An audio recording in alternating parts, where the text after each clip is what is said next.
We're having some problems in the UK right now. A lot of complacency. People getting away with a lot of weird stuff.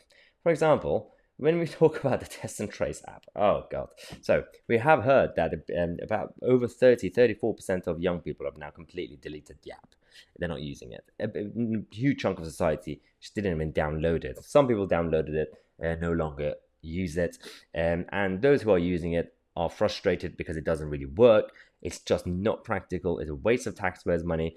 As I've said before, if you're really into public health and protecting public health, from your perspective, of course, the intention of this app from day one, probably good.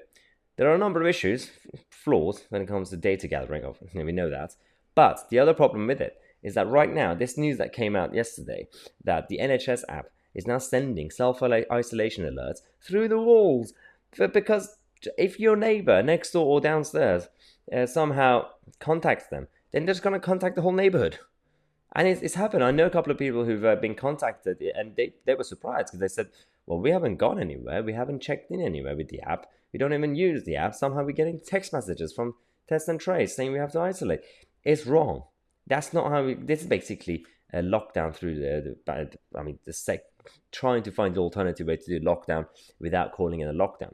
If you, these alerts when was sent to about 500,000 people. 500,000 people receive this. Now, one day, if you continue sending these alerts to the majority, then that's lockdown without calling it a lockdown. And I think that's what we're going to have in the winter, in this upcoming winter, because they're not going to be able to do a full lockdown unless they actually do be brave enough to actually stand up against the ordinary people out there. Otherwise, this is the alternative way of doing lockdowns. But they are completely complacent. They should be focusing on the actual problems and all the dodgy dealings that are happening behind closed doors. Now, we can all admit that these sort of topics are quite difficult to talk about on these platforms, on these sites.